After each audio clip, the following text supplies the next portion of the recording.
Morning. హల్లెలూయా. లేచారా? కళ్ళురుకుడు లేస్తున్నారా? అరే రే రే, అమ్మ లేపేస్తుందా? అవును, మరి కృపా వాగ్దానం వినాలి కదా, దేవుడు ఆశ్చర్యకార్యాలు మీరు అనుభవించాలి కదా. Praise the Lord. మహాదేవుని నామములో ఉన్నత అభిషేకము కలిగి ముందుకి నడవాలి మీ జీవితం.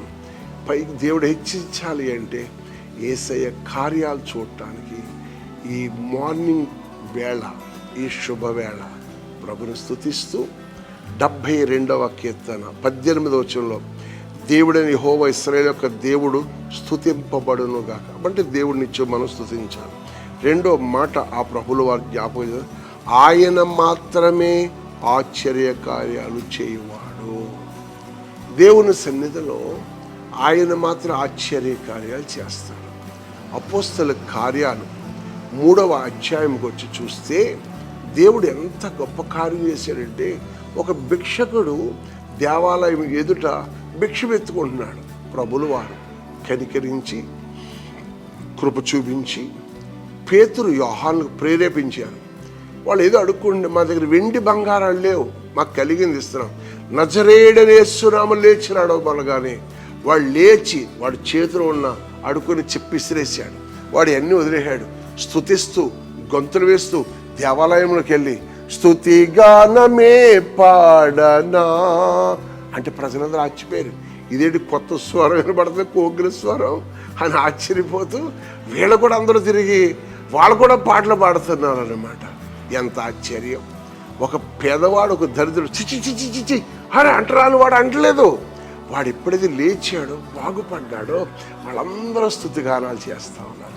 క్రైస్తత్వంలో ఉన్న ప్రేమ ఇదే, మీరు అర్థం చేసుకోవాలి.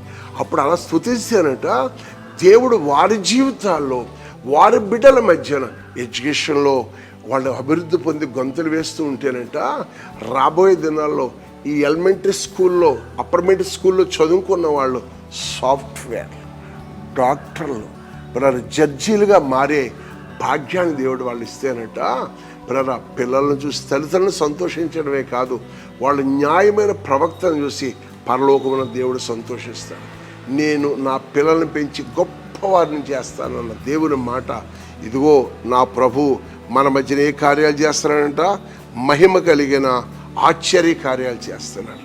కుంటి వారు లేచి గొంతులు వేస్తమే కాదు, సామాన్య పేదలు, కూలీ నాలీ చేసుకుంటున్న వారి పిల్లలు చదువుకొని గొప్పవారై ప్రయోజకులై సమాజ సేవ చేస్తే ఎంత గొప్ప భాగ్యం.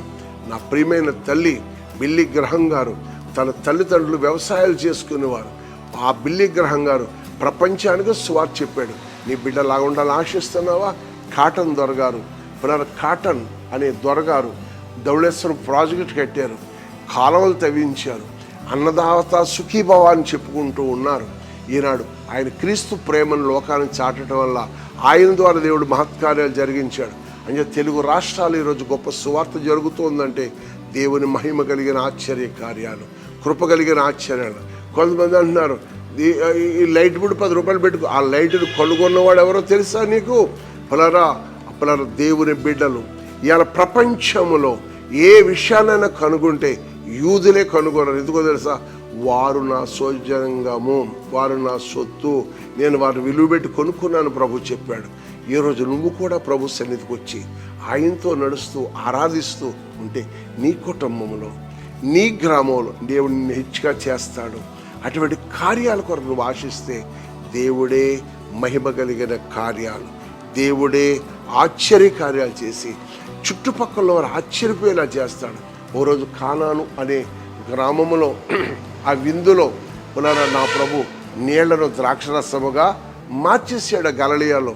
అటువంటి కార్యాలు నీ జీవితంలో కూడా, నీ బిడ్డల జీవితాల్లో కూడా జరగాలంటే కృపా వాగ్దానం వింటూ దాన్ని సబ్స్క్రైబ్ చేసుకోకపోతే చేసుకున్న మీరు మీ స్నేహితులు లింక్ పంపించండి, అనేక మంది సబ్స్క్రైబ్ చేయించండి.